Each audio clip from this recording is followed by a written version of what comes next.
Shalom, senang untuk bisa berjumpa kembali dengan Anda semua yang hadir hari ini. Puji Tuhan, Tuhan baik, amin.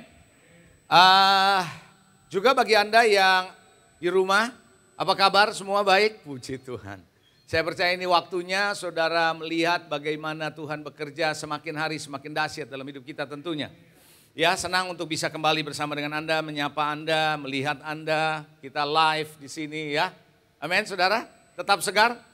Semangat, puji Tuhan, haleluya. Nah saudara, hari ini tanpa membuang waktu terlalu panjang, saya akan membahas satu firman Tuhan yang menurut saya cukup penting. Bahwa bukan cukup penting, bahkan sangat penting saudara. Ya, beberapa waktu yang lalu saya berdoa, terus saya arahkan apa yang Tuhan mau sampaikan. Nah hari ini saya bagikan kepada saudara apa yang saya dapat. Ya. Sepanjang tahun ini kita banyak bicara tentang pola bukan? Ya kan? Pola, pemuritan dan sebagainya.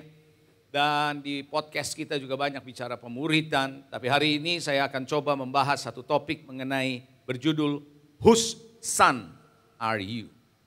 Whose son are you? Dalam bahasa Indonesianya, kamu anak siapa? Ya. Jadi saudara, menarik judul ini, kenapa saya rasa penting buat setiap kita di gereja ini untuk mengerti bahwa siapa kita sebenarnya. Kita mesti tahu itu. Ya. Nah, saya mulai dengan begini, saudara. Pernah nggak Anda ketemu seorang anak, dia sendirian mungkin, atau Anda ketemu seorang anak yang cerdas banget. Atau Anda ketemu seorang anak yang lucu banget, sendirian gitu. Pertanyaan Anda yang pertama pasti apa? Ini anak siapa ya? Apalagi kalau dia sendirian. Anda akan selalu tanya, ini anak siapa? Lucu banget nih anak, ini anak siapa sih gitu. Pinter amat nih anak, ini anak siapa sih? Kenapa dia sendirian? Ini anak siapa? Gitu. Anda akan tanya itu. Betul? Anda pasti akan tanya itu. Kenapa Anda tanya begitu? Kenapa kita tanya begitu? Pasti anak ini ada orang tuanya. Itu masalahnya kan? Gak mungkin ada seorang anak lahir tiba-tiba boom. Gak ada siapa-siapa. Pasti ada orang tuanya. So kita mau tahu orang tuanya siapa. Kita mau kenalan kalau pinter, kalau lucu kita juga pengen tahu. Gitu. Kalau sendirian kesian anak ini, apa ini anak yatim? Tapi juga yang menarik adalah begini Bapak Ibu. Ketika Anda ketemu seorang pria atau wanita dewasa sendirian, Anda nggak tanya siapa ya anaknya. Anaknya siapa ya? Anda nggak akan tanya itu. Halo, setuju nggak saudara? Anda nggak akan tanya itu. Kenapa? Karena dia udah dewasa. Karena itu saudara yang dikasihi, penting sekali untuk keberadaan saudara dan saya untuk mengetahui bahwa kita ini anak siapa. Coba sekali lagi katakan, kamu anak siapa? Saudara, kita perlu bertanya untuk diri kita sendiri. Suatu hari ketika Daud lagi berperang melawan Goliat, dia maju di medan perang. Saudara, padahal dia tidak ada rencana untuk perang, untuk membawa makanan, dia delivery pizza boy. Dia sedang membawa makanan buat kakaknya di medan tempur, tapi dia menjadi seorang yang terlatih dan dilatih oleh Tuhan. Maka dia maju berperang sendirian. Sehingga Saul waktu lihat anak ini, dia tanya sama Abner sebagai panglima tentaranya, ini anak muda siapa nih? Gitu saudara. Mari kita lihat firman Tuhan dalam 1 Samuel pasalnya yang ke-17 ayat 55 sampai 58. Saya bacakan 1 Samuel 1 Samuel 17 ayat 55 sampai 58. Firman Tuhan bilang begini, ketika Saul melihat Daud pergi menemui orang Filistin itu, berkatalah ia kepada Abner, panglima tentaranya, anak siapakah orang muda itu Abner? Abner menjawab, Abner, demi Tuhanku hidup, ya raja, sesungguhnya aku nggak tahu. Saudara, jadi waktu dia sendirian perang nggak ada yang tahu siapa ini anak. Kemudian raja berkata, tanyakan anak siapa orang muda itu. Betapa pentingnya anak itu dia mesti tahu siapa orang tuanya. Ketika Daud kembali sesudah mengalahkan orang Filistin, Maka Abner memanggilnya dan membawanya menghadap Saul, sedang kepala orang Filistin itu masih di tangannya. Luar biasa saudara. Wah, kepalanya sih Goliat dipenggal, dipegang-pegang sama Daud, dibawa-bawa gitu, mungkin pegang rambutnya kali ya. Saudara sambil pegang rambutnya, kepalanya dibawa ngadep Saul loh. Kalau saudara sih Anda, kalau ngadep ketemu orang begitu udah kabur dulu kali ya. Sambil pegang gitu. Karena raja udah biasa perang, jadi udah terbiasa dengan hal itu. Maka kata Saul kepadanya, langsung dia tanya sama Daud, Saul, anak siapakah engkau? Ya orang muda. Hei kamu anak muda, siapa? Kamu anak siapa? Gitu. Daud bisa jawab, karena dia tahu siapa dia anak siapa. Ada banyak orang gak bisa jawab karena dia gak tahu siapa, dia anak siapa. Lalu dia menjawab, anak hamba tuanku Isai orang Bethlehem itu. Jadi dia langsung bisa tahu dia anak siapa. Kalau di dalam terjemahan bahasa Inggris, New King James, dari ayat inilah saya ambil tema khotbah saya hari ini. Di dalam New King James dalam ayat 58, when Saul saw David going out against the Philistine, he said to Abner, the commander of the army, Abner, whose son is this youth? And Abner said, as your soul lives, O king, I do not know. Aku nggak tahu. Ayat 56, so the king said, inquire whose son this young man is. Then as David returned from the slaughter of the Philistine, Abner took him and brought him before Saul with the hand of the Philistine in his hand. The head of Philistine in his hand. Ayat 58, and Saul said to him, Saul berkata kepada dia, whose son are you? Coba sekali lagi katakan, whose son are you? Anak siapa kamu? Kamu anak siapa? Whose son are you, young man? So David answered, I am the son of servant Jesse, the Bethlehemite. Jadi dia berkata, aku anaknya Isai. Dengan cepat dia bisa menjawab, dia langsung tahu karena dia tahu dia anak siapa. Kenapa ini penting? Saya mau ajarkan kepada saudara, karena ini adalah sebuah grand design dari Allah di sorga, bahwa hubungan dibangun di atas hubungan anak bapa.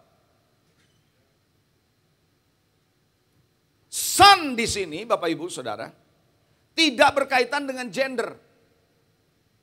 Hanya laki-laki doang, enggak. No, it's not about gender. Son di sini kaitannya dengan posisi sebagai seorang anak dan warisan yang dia akan terima. Itu bicara soal son. Kenapa Tuhan selalu bicara anak bapak? It's about position and the legacy yang akan diberikan kepada si anak. So far so good sampai di sini? Oke. Suatu hari saudara, Elia waktu dibuntutin sama Elisa, dia berkata kepada Elisa, kamu mau apa dariku? Nah Anda tahu bukan, permintaannya si Elisa nggak mudah kata Elia. Begitu saudara? Mari kita lihat ayatnya di dalam 2 Raja-Raja 2, ayat ke-9, lalu kita lompat ke ayat 12-nya nanti. 2 Raja-Raja 2 ayat 9, firman Tuhan bilang begini, saya berharap Tuhan membuka pikiran saudara, membuka hati saudara, membuka mata saudara untuk bisa mengerti message ini, karena ini message sangat penting. 2 Raja-Raja pasal 2 ayat 9, Alkitab bilang begini. Dan sesudah mereka yaitu Elia dan Elisa sampai di seberang, berkatalah Elia kepada Elisa, mintalah apa yang hendak kulakukan kepadamu sebelum aku terangkat daripadamu. Kamu mau minta apa? Coba minta. Ya. Mungkin kita mintanya cek, emas, ya toh, rumah, apa gitu. Pelayanan. Enggak rupanya. Elisa jawab begini, biarlah kiranya aku mendapat apa? 2 bagian dari apa? Dari rohmu. Banyak orang berkata 2 bagian dari urapan. It's not about anointing, it's about the spirit of Elijah. Jadi dia minta bukan anointing of the Elijah, but the spirit of Elijah. Artinya adalah roh yang dia bawa dalam dirinya. Inilah dia berkata, berikan aku 2 bagian. Saya berhenti sebentar. Saudara, apa arti 2 bagian? Saudara tahukah saudara di Alkitab di dalam Ulangan 21, mungkin bisa ditampilkan dulu ayat 20 pasal 21. Ulangan 21 ayat 15 sampai dengan ayatnya yang ke-17. Kita lompat dulu ke ayat ini, nanti kita balik lagi ke ayat yang sebelumnya. Nah Bapak Ibu Saudara, Ulangan 21 ayat 15 sampai 17, saya singkat saja cerita karena waktu ya Saudara. Bagaimana di sana dikatakan nanti kita lompat ke ayat 17 saja. Bahwa seorang kalau punya 2 orang istri gitu ya, yang satu dicintai, satu nggak dicintai, yang dicintai punya anak, dan yang nggak dicintai punya anak laki-laki juga. Terus bagaimana? Nggak boleh nggak adil, harus adil. Nah ayat 17 kita lihat Saudara, dalam Ulangan 21 ayat 17, perhatikan. Oke, ayat 17-nya aja. Tetapi ia harus mengakui anak yang sulung, anak dari istri yang tidak dicintai. Yang tidak dicintai juga nggak boleh dianggap enteng gitu kira-kira. Dengan memberikan kepadanya apa? 2 bagian dari segala kepunyaannya. Sebab dialah kegagahannya, yang pertama-tama dialah yang punya hak kesulungan. Saudara, artinya waktu itu dari ayat ini kita bisa mengerti bahwa Elisa minta 2 bagian. Dia memposisikan dirinya as a son. Dia memposisikan dirinya kepada Elia about you are my father and I am your son. Anak sulung, give me the double portion. Berikan aku double porsi dari rohmu. I need your spirit in me. Untuk aku bisa melanjutkan pelayanan ini dengan baik. Saudara paham sampai di sini? Coba yang ngerti lambaikan tangan. Gak terlalu sulit untuk Anda mengerti? Saudara, berarti Elisa minta sama Elia 2 bagian ini bukan karena dia serakah. Karena dia memposisikan sebagai anak sulung daripada Elia untuk menerima warisan itu. Dan yang dia minta warisannya bukan jasmani, but spiritual. Yang dibawa oleh Elia. Maka itu saudara di ayat 12, 2 Raja-Raja kita balik lagi. 2 Raja-Raja 2 ayat 12. Maka itu saudara ketika Elia ditangkat naik ke atas oleh kereta kuda oleh Tuhan. Elisa melihat dan dia berteriak apa? Dia berteriak apa? Bapakku, Bapakku, my father, my father. Waktu saya duduk di sana tadi saya merasa bahwa khotbah saya berikutnya my father, my father. Saudara dia katakan bahwa my father, my father. Dan dia berkata demikian, why? Because he put himself, dia taruh diri dia posisikan dirinya sebagai anak sulung. Bapakku, Bapakku, kereta Israel dan orang-orang yang berkuda. Kemudian tidak dilihatnya lagi direnggutnya pakaiannya, dikoyakannya menjadi 2 bagian. Coba katakan lagi sama saya, Husana you.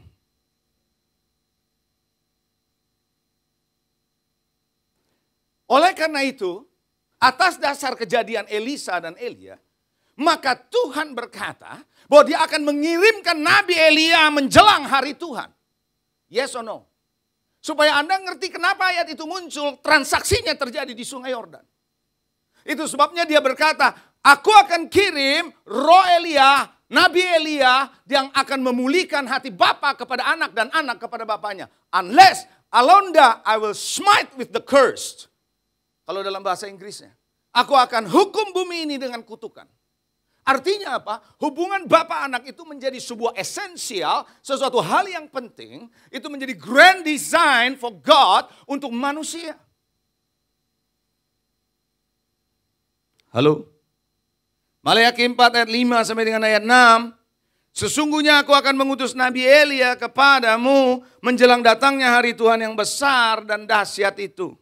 Maka ia akan membuat hati bapak-bapak berbalik kepada anak-anaknya dan hati anak-anak kepada bapak-bapaknya. Supaya jangan aku datang memukul bumi sehingga musnah. Dalam bahasa Indonesia begitu. Dalam bahasa Inggris, I will smite with the cursed. Di zaman dulu, gara-gara ayat ini, di zaman dulu, orang-orang Yahudi, setiap hari Paskah, kalau mereka ngumpul, mereka makan sama-sama, mereka menyediakan 1 meja terpisah. Dengan peralatan makan yang terpisah. Piring, gelas anggur yang terpisah. Nobody can touch that. Karena itu diperuntukkan untuk Elijah.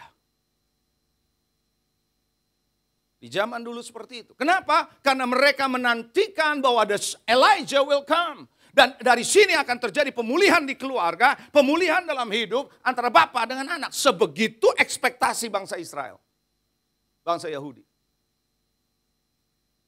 The question is, apakah saudara dan saya sebagai anak-anak Tuhan, Israel rohani, punya kerinduan yang sama? Agar supaya hubungan bapak anak ini dipulihkan. Haleluya. Nangkap? Yang nonton, amin, haleluya. Anda saya nggak dengar, saudara ya. Oleh karena itu, keberadaan ayah sangat penting. Coba bilang, ayah. Lalu Anda tanya, ibu kemana? Ntar saya jelaskan. Bukan ibu nggak penting. Kenapa Tuhan taruh ayah? Paling tidak orang tua harus tahu, saudara, bahwa keberadaan Anda sebagai orang tua, khususnya para ayah, is a call for you.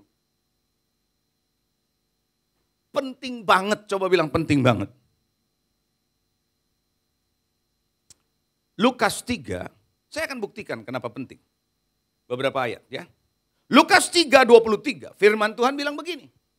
Ketika Yesus memulai pekerjaannya, ia berumur kira-kira 30 tahun waktu mulai pelayanan.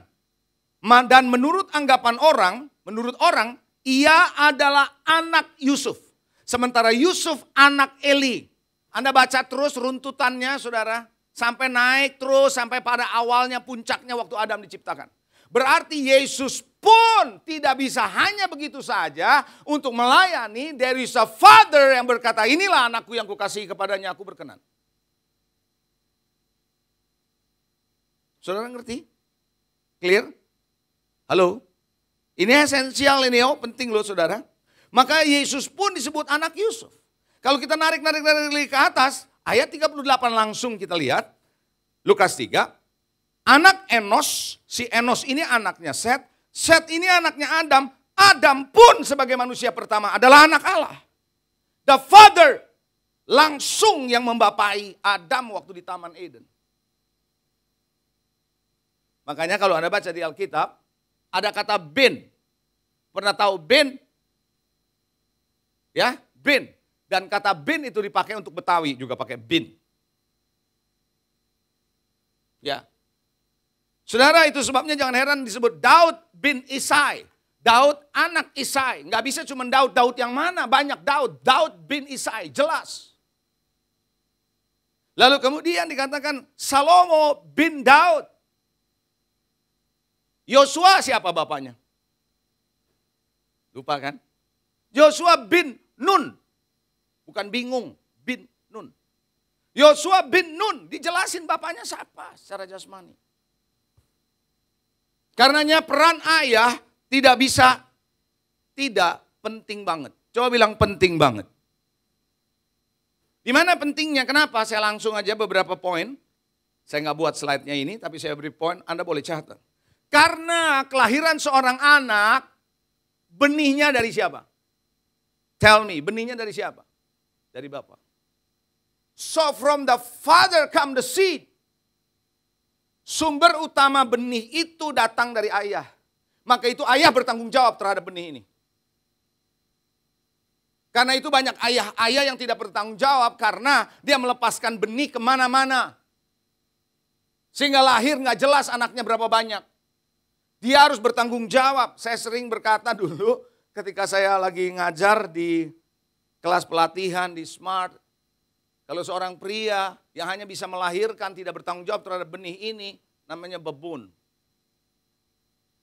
Tapi mereka yang melahirkan anak punya bertanggung jawab terhadap benih namanya Bapa.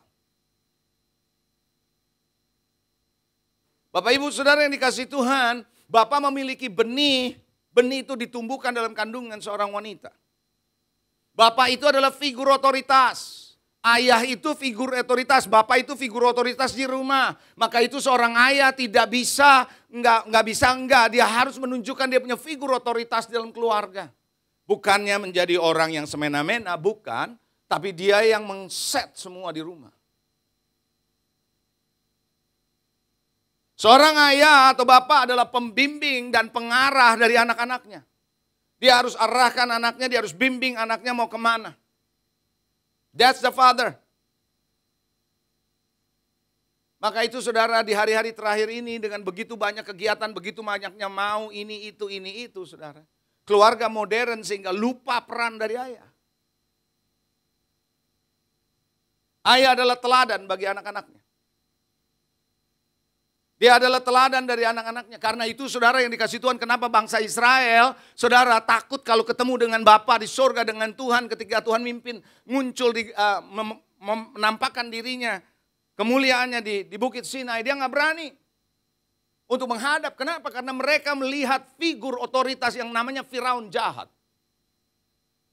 Karena itu dia melihat Bapa nanti kira-kira kita bisa mati. Mendingan engkau aja ada Musa yang ke sana. Paling mau mati kamu aja. You get the point? Saudara, Yesus adalah anak Allah. Jelas Yesus adalah anak Allah. Lukas 8 ayat 28, saya akan bacakan sama saudara. Lukas 8 28, firman Tuhan bilang, ketika ia yaitu orang yang dirasuk setan, saudara melihat Yesus berteriak lalu tersungkur di hadapannya. Dan berkata dengan suara keras, apa urusanmu dengan aku, hai Yesus, anak Allah yang maha tinggi. Aku memohon kepadamu supaya engkau jangan menyiksa aku. Setan tersungkur di hadapan Yesus anak Allah. Banyak nama Yesus. Tapi dia tahu whose son is this.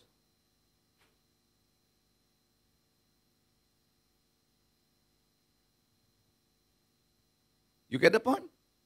Anda nangkap saudara? Setan aja tahu dia tersungkur kepada satu pribadi yang namanya Yesus anak Allah. Bukan sembarang Yesus. Karena itu saudara, saya percaya pola dan prinsip hidup Bapa Anak ada di dalam slide saya. Pola dan prinsip hidup Bapa Anak merupakan grand design dari Allah bagi manusia jasmani dan rohani di bumi ini. It's a grand design, prinsip utama the grand design is Father and Son. That spirit, hubungan itu harus ada dan mulai terbangun dari waktu ke waktu. Ada amin. Sekali lagi, whose son are you? Tanya lagi, kamu anak siapa? Anak siapa lo gitu ya. Anak siapa lo gitu katanya kalau orang Betawi. Nah saya mau tunjukkan sedikit saudara, the grand design dengan gambar yang sederhana berikut ini. Untuk saudara bisa lihat. Ada Bapa Surgawi sebagai sumber utamanya, the first is Bapa Surgawi. Lalu turun ke bawah ada dua, Bapa Jasmani, ada Bapa Rohani. Bapa Jasmani, Bapa Rohani, betul ya saudara? Dua-duanya penting saudara dalam hidup ini. Ada Bapa Jasmani, ada Bapa Rohani. Dan saya katakan alangkah baiknya, sangat baik kalau Bapa Jasmani bisa menjadi Bapa Rohani juga. It's very good indeed. Nah, saudara, seorang Bapa Jasmani memberikan benihnya kepada anaknya, walaupun sudah dapat benih dari anaknya, dari bapaknya, tetap anak ini harus dirawat dan tetap anak ini harus dibesarkan. Betul atau enggak? Do you agree with this? Anda setuju dengan ini? Sadarkah saudara, setiap anak Tuhan yang mendapat benih dari Bapa, benih dari sorga, dia juga perlu punya Bapa rohani untuk membangun benih yang ada di dalam dirinya yang dia terima untuk dibentuk, untuk didewasakan. Why you need the Father in spiritual and you need the Father secara jasmani? Karena itu. This is the grand design.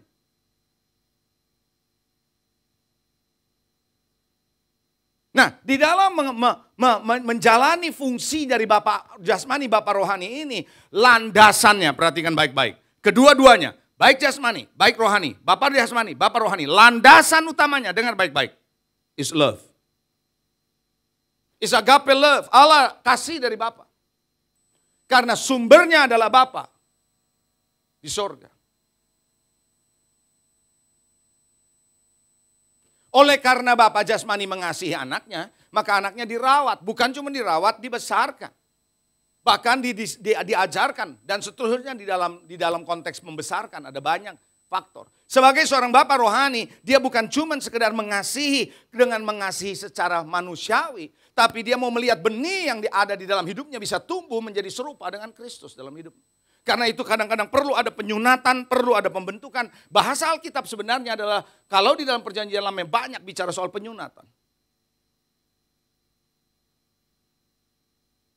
So far so good?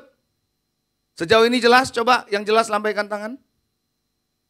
Anda membutuhkan father. Father sebagai jasmani, kalau Anda nggak punya ayah jasmani namanya orphan. Yatim. Tapi kalau Anda nggak punya seorang bapak di atas saudara, bapak rohani, Anda jangan sampai menjadi orphan secara spiritual. So far so good? Jelas? Yang jelas katakan amin. Di dalam masker Anda ya, kedengarannya seperti itu. Oke, puji Tuhan. Nah, karena itu orang percaya untuk bisa menjadi seorang anak rohani, Anda membutuhkan bapak rohani kalau begitu. Betul nggak? Kalau bapak jasmani pastilah. Karena itu untuk menjadi seorang anak rohani, orang percaya perlu seorang bapak rohani. Oh yes. Untuk menjadi seorang anak secara jasmani, Anda punya bapak jasmani dong. Kan begitu, nggak mungkin anak-anak tiba-tiba muncul. Makanya Rasul Paulus bilang begini. 1 Korintus 4 ayat 15. 1 Korintus 4 ayat 15 Rasul Paulus bilang apa? Sebab sekalipun kamu punya beribu-ribu pendidik. Pedagogos, begitu banyak guru-gurumu boleh banyak gitu. Di dalam Kristus. Kamu tidak punya banyak bapa karena akulah di dalam Kristus Yesus telah menjadi bapamu oleh Injil yang kuberitakan kepadamu. Dari ayat ini saudara, saya bisa menyimpulkan atau Anda bisa mengerti di sini. Bahwa setiap orang bisa mendengar khotbah, pengajaran dari mana saja. Ribu-ribu pendidik. Anda bisa dengar dari YouTube bahkan. Silakan. Begitu banyak pengkhotbah, begitu banyak guru yang Anda bisa dengar. Tetapi Anda harus tahu Anda butuh seorang bapak rohani yang membawa Anda kepada keserupaan Kristus. That's the difference. Anda bisa dengar banyak kata Paulus, banyak ribu-ribu pendidik, but I am the only father of you. Sampai sini jelas? Halo? Clear? Coba tanya lagi begini. Whose son are you? Whose son are you? Saudara, saya mau coba dalam waktu yang ada sisa. Peran penting seorang bapak itu apa sih? Bapak rohani secara khusus. Peran pentingnya apa di dalam kehidupan kekristenan kita? Apa pentingnya? Anda boleh catat, ya. Yang pertama, seorang bapak rohani atau seorang ayah rohani, tergantung Anda mau nyebutnya ayah rohani, bapak rohani. Ada yang bilang papa dan macam-macam, saudara. Seorang ayah atau bapak rohani akan membentuk identitas si anak. Identitas si anak dibangun, dibentuk oleh si bapak. Bapak yang bertanggung jawab kalau jasmani begitu. Makanya ayah saya waktu saya masih kecil, dia selalu bilang, kamu harus ingat kamu adalah anak dari papamu yang tidak ada yang namanya di keluarga kita. Saya sering ngomong begitu. Tidak ada yang berzina, tidak ada yang mabok, tidak ada yang nipu, tidak ada yang judi, kira-kira gitu. Nah, satu hal cerita menarik soal mengenai membentuk identitas. Suatu hari Rahel lagi mau melahirkan anaknya dan susahnya minta ampun melahirkan anak ini. Sampai akhirnya Rahel mati setelah anak ini lahir. Kita baca ayatnya. Kejadian 35. Ayat 16 sampai ayat 18. Kejadian 35 ayat 16 sampai 18. Sesudah itu berangkatlah mereka dari Betel, ya, Yakub. Saudara berangkat sana, ketika mereka tidak berapa jauh lagi dari Efrata, bersalinlah Rahel dan bersalinnya sangat sukar. Coba bilang susah. Ibu-ibu tahu betapa kalau lagi mau melahirkan tuh susahnya kayak apa. Saya teringat ketika istri saya mengandung anak saya yang kedua, Raymond. Itu susahnya minta ampun sampai dari mama mertua saya bilang kamu ini jangan-jangan sampai prematur. Karena waktu 7 bulan perutnya udah turun. Gedenya minta ampun. Dokter Raja pikir jangan-jangan ini kembar. Begitu di USG lihat kepalanya enggak, kok gede amat. Dan dokter yang menangani istri saya nggak mau pakai jalan sesar, tetap mintanya normal. So saya temenin di rumah sakit. Makin hari makin susah, makin sulit, nggak tahan juga akhirnya sesar. Lahirlah anak. Dan dokter bertanya mana bapaknya? Gitu dia tanya langsung. Mana papanya? Saya dok, kenapa? Ini anak katanya kalau lahir di Jepang diuber sama orang. Dicari. Kenapa? Sumo ini anak katanya. bakal calon benih sumo karena lahirnya 5,1 kilo. Saya lanjut. Sedang ia sangat sukar bersalin, berkatalah bidan kepadanya. Mungkin dia udah tahu. Jangan takut, sekalipun ini anak laki-laki yang kau dapat kok. Tenang aja. Dan ketika ia hendak menghembuskan nafas, sebab ia mati kemudian, diberi namanya Ben-Oni. Namanya Ben-Oni dikasih sama mamanya karena mamanya susah melahirkan anak itu. Tapi bapaknya berkata, no, it is not Ben-Oni, but this is Benyamin. That's the function of the father. Anda mesti tahu apa arti Ben-Oni, apa arti Benyamin. Ben-Oni artinya anak yang mendatangkan penderitaan bagiku. Tapi bapaknya mengganti identitas anaknya kalau dipanggil begini terus. Ben-Oni ini anak gak akan bertumbuh. Bikin susah orang terus. Diganti identitasnya menjadi Benyamin. Benyamin artinya penolongku atau anak yang menjadi kekuatanku. So dia menjadi berubah waktu bapaknya menyebut namanya. No, you are Benyamin. You are not Ben-Oni, you are Benyamin. Arah dari Benyamin lah lahir Saul.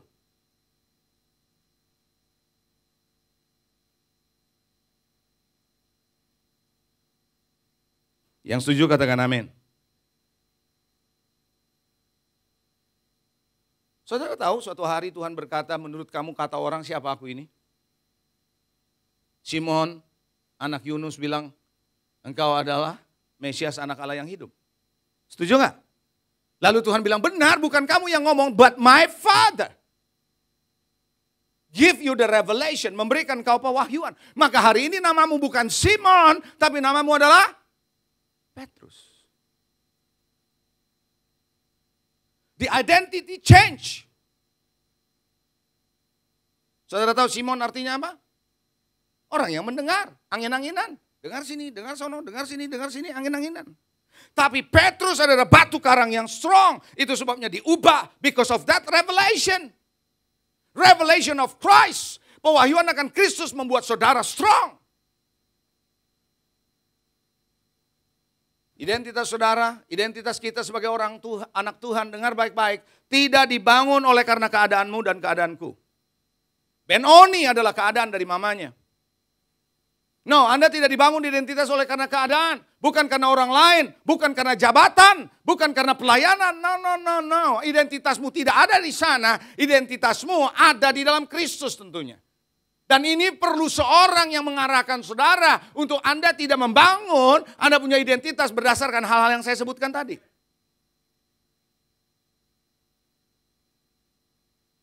You clear? Apa iya kita bisa dibangun? Kita punya identitas dari keadaan? Oh iya, Naomi saudara waktu pulang ke rumahnya, orang gempar bilang, itu Naomi jangan panggil aku Naomi, panggil aku Mara. Karena dia merasa pahit di sana. Keadaan yang pahit mengubah identitasnya. Be careful my friend. Then you need a father to change your identity. Untuk identitasmu dipulihkan. Identitasmu bukan kata orang. Identitasmu bukan karena jabatan. Identitasmu bukan karena keuangan. Identitasmu bukan karena Anda menjadi seseorang yang hebat menurut dunia. Identitasmu bukan karena berapa banyak follower Anda. Identitasmu bukan ditentukan berapa banyak subscriber Anda. Identitasmu tidak ditentukan berapa banyak orang like, memberi komen kepada saudara di dalam sosial media. Tapi identitasmu ada di dalam Kristus Yesus. Dan yang dibangun di dalam atas dasar pewahyuan akan Kristus Yesus.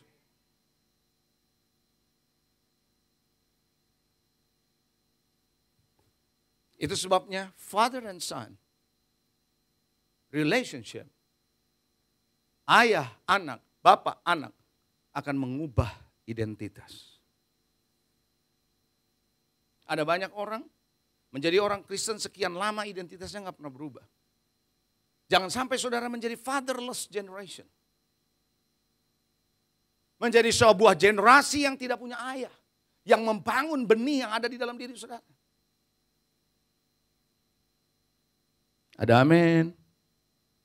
Saya percaya saudara identitas hanya bisa dibangun ketika seorang ayah pun, seorang bapak pun mempunyai penyingkapan, pengenalan akan Kristus Yesus. Karena pentingnya penyingkapan Kristus yang dibagikan kepada mereka. Anda tidak dibangun oleh karena Anda punya perusahaan besar, gerejamu gede, bukan dibangun atas dasar itu.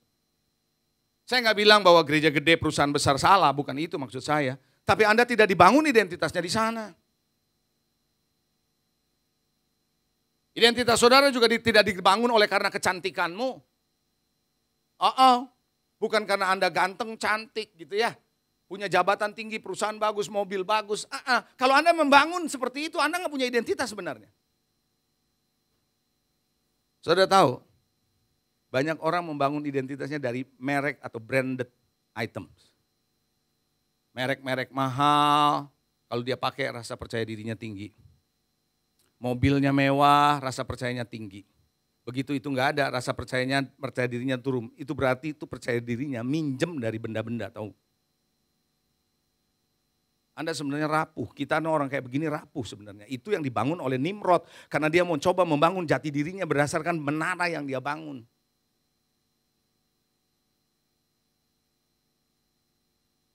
Tahukah saudara, identitas bisa diberikan melalui kebenaran firman yang terus-menerus diberikan, disampaikan. Supaya orang makin ngerti kebenaran firman, makin selaras. Nasihat-nasihat. Bahkan sekarang dalam proses yang disebut pemuridan. Lewat pemuridan, proses pemuridan, di mana the spirit of fathering, itu terus turun melalui proses pemuridan. Karena itu saudara, saya berdoa supaya saudara semua di sini, baik yang hadir maupun yang menyaksikan melalui streaming ataupun di rumah saudara masing-masing, Anda mesti mengerti Anda perlu menjadi seorang orang Kristen yang mau dimuridkan. Bukan hanya sebagai orang Kristen yang hanya tahu firman Tuhan, Anda bisa belajar di mana-mana. Saya kasih tahu saudara, saya bisa ngomong belak-belakan sama saudara. Walaupun saya tahu ada efeknya, tapi saudara bisa saya ngomong ya. Anda nggak usah dengar khotbah saya bisa kok. Anda nggak usah dengar khotbah siapapun yang di sini bisa kok. Anda bisa dengar khotbah yang lain, yang lebih bagus dari sini di YouTube. Makanya Paulus bilang kamu bisa punya beribu-ribu pendidik toh. You can listen. Anda bisa belajar dari yang lebih bagus. But you need a person, seorang yang direct membangun Anda punya identitas. Seorang ayah tidak harus terkenal di ayah jasmani, betul nggak saudara? Nggak harus menjadi ayah yang terkenal, tapi seorang ayah yang menjadi hero buat anak-anaknya. Saya katakan kepada ibu-ibu, kalaupun Anda sebagai ibu rumah tangga full di rumah, Anda harus tahu Anda adalah hero buat anak-anakmu. Ketika anak-anakmu bertumbuh, berjalan, dan kemudian mereka masing-masing masuk dalam rencana Tuhan, tahukah saudara engkau adalah hero di rumah? Anda mungkin tidak menjadi seorang CEO perusahaan, but it's okay, Anda menjadi hero buat anak-anakmu. Identitas, coba bilang identitas. You need a person to talk to you, ulang-ulang, ngomongin terus menerus. Kenapa sekarang banyak orang kehilangan identitas di hari ini anak-anak? Dia nggak tahu mana laki, mana perempuan. Dan dia berkata, saya adalah laki-laki terjebak dalam tubuh seorang wanita. Dan saya seorang wanita yang terjebak di dalam tubuh seorang laki-laki. Kenapa dia bisa begitu? Karena nggak ada ayah, nggak ada seorang yang mengatakan engkau laki-laki, engkau perempuan. Kalau hari ini anak saya yang Josie dengar, dia dengar dengan online, dia akan tahu apa yang saya ngomong ini. Dari waktu ke waktu, kalau saya ada kesempatan bersama dengan dia, saya selalu peluk dia. Dan selalu cium dia. Bahkan sebelum dia pergi ke Singapura, saya bilang, give me a chance. Semakin sering peluk kamu dan cium kamu. Do you know why? Saya kasih tahu sama dia. You need to learn, you need to differentiate. Kamu mesti bisa membedakan. Pelukan seorang laki-laki yang mencintaimu, yang sungguh mengasihimu apa adanya, dengan laki-laki yang gak benar. Kalau engkau cukup menerima pelukan dari papamu, engkau tidak akan mencari pelukan dari laki-laki lain. That's a father. Father harus bisa membangun identity supaya dia tahu, who am I in Christ. Saya bilang sama dia, I need to kiss you more often before you go. Bapak ibu saudara yang dikasihi, mari kita belajar menjadi seorang anak, mari menjadi seorang murid yang mau dimuridkan, mau mempunyai spirit of sonship. Yang kedua, saya kasih Anda 2 poin aja. Seorang bapak mewariskan benih atau DNA kepada anaknya. Seorang bapak karena dia memberikan benih DNA kepada anaknya. Saudara tahu anak-anak mewarisi DNA orang tuanya? Betul? Iya kan? Gak kau dikasih tahu bagaimana cara jalannya udah persis. Saya bilang sama istri saya, dengan cucu saya, itu si El makin lama makin gede jalannya udah persis kayak papanya. Ini papanya lagi denger di sini, biarin. Dia tahu persis kayak papanya, kelihatan. Gak ada yang kasih tahu, tapi the way he walks. Kenapa? DNA.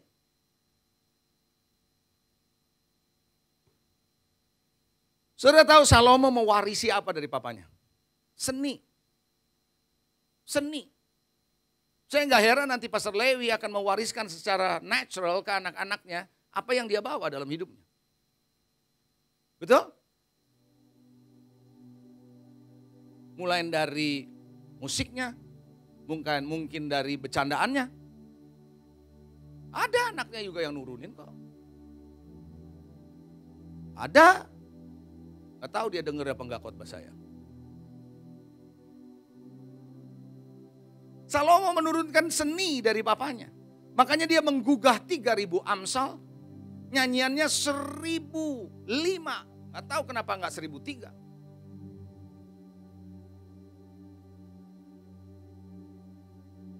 Saudara tahukah saudara yang dikasihi Tuhan, Musa mewariskan DNA-nya kepada Joshua.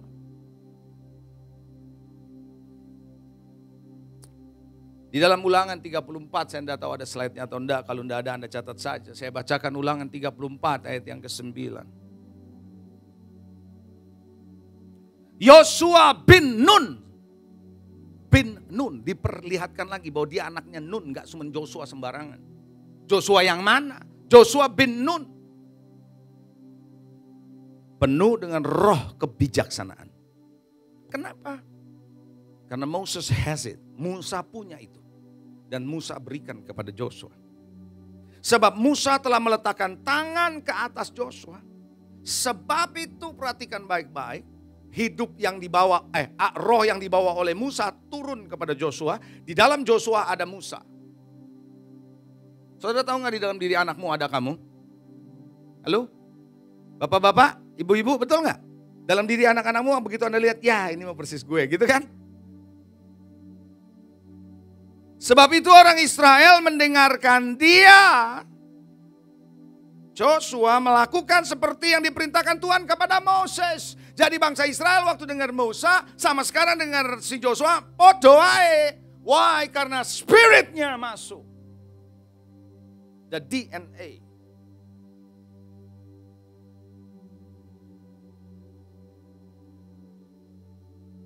Karena itu jangan heran kalau Anda lihat orang-orang Kristen bisa mewarisi DNA dari bapa rohaninya, pujian dan penyembahan. Ada orang-orang yang mewarisi itu. Sehingga kuat sekali ketika mereka berkumpul sebagai gereja, kuat sekali worship, praise and worship, that is the DNA.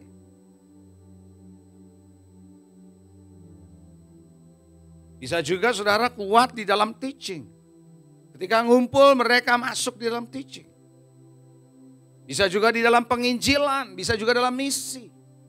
Anda akan melihat karena gembalanya atau pemimpinnya atau bapak rohaninya kuat, strong in penginjilan and mission. Semua yang ada di bawahnya mission. Why? Itu adalah warisan. The DNA. Jangan heran saudara ketika the father, the spiritual father punya wisdom yang strong in wisdom. Maka semua yang dibawa punya wisdom yang sama. Roh kebijaksanaan seperti yang dibawa oleh Musa kepada Yosua. Jangan heran saudara sebagai seorang bapa yang mempunyai kata-kata, yang mempunyai the word of wisdom, mempunyai the word of knowledge, kata-kata yang tepat, kata-kata yang baik, kata-kata yang membangun akan turun.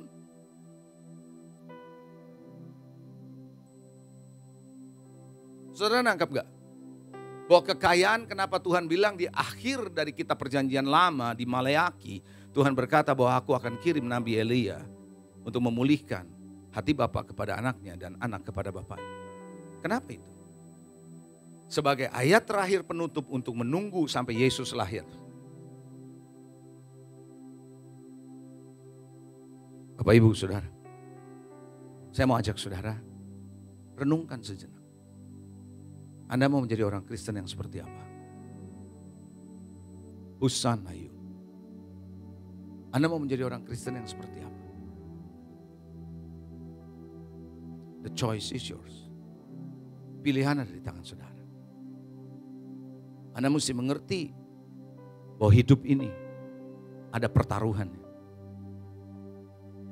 Saya berkata beberapa saat terakhir ini bahwa orang Kristen pilihannya makin hari makin sedikit. Saya ulangi, orang Kristen yang merasa dirinya Kristen di ruangan ini maupun yang menyaksikan oleh streaming, pilihan saudara, pilihan saya, hari-hari ke depan makin sedikit. Pilihanmu akan lebih banyak mengikuti apa yang dunia tawarkan ketimbang apa yang Yesus tawarkan. Karenanya Tuhan selalu ingatkan, pilih jalan yang sempit, bukan jalan yang lebar. Dan ayat itu bukan cuma berlaku waktu Yesus di bumi dengan orang Yahudi, tapi ayat itu berlaku sekarang. Make a choice. And you need a person, orang yang mengarahkan Anda untuk berani masuk di jalan yang sempit bersama dengan Tuhan.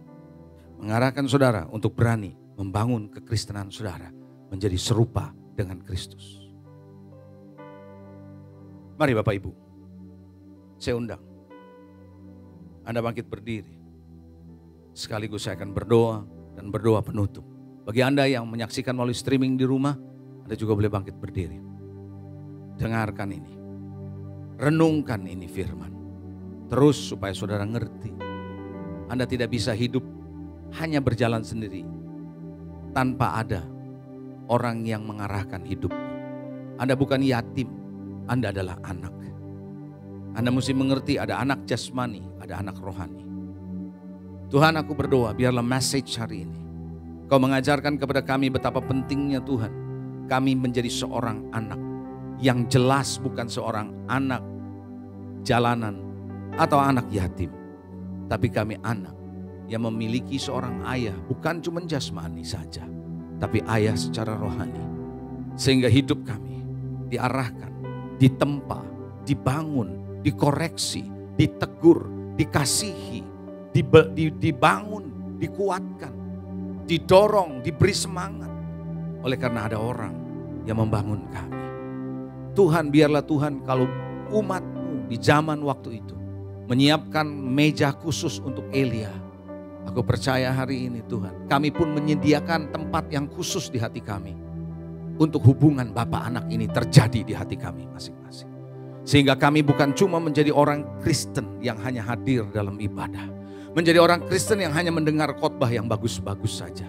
Tapi menjadi orang Kristen yang dibangun secara benar. Menuju kepada keserupaan Kristus. Hamba-Mu boleh selesai menyampaikan firman-Mu. Tapi biar setiap perkataan ini jadi benih tumbuh di hati kami masing-masing. Membuat kami semakin hari makin ngerti bahwa kami adalah umat pilihan-Mu menjadi anak-anak-Mu. Terima kasih Tuhan. Kami percaya Engkau belum selesai dengan kami. Bapak Ibu, mari angkat kedua belah tanganmu untuk terima berkat dari Dia. Sebagaimana Engkau datang di tempat ini, sebagaimana Engkau hadir dalam ibadah ini, Engkau diberkati Tuhan.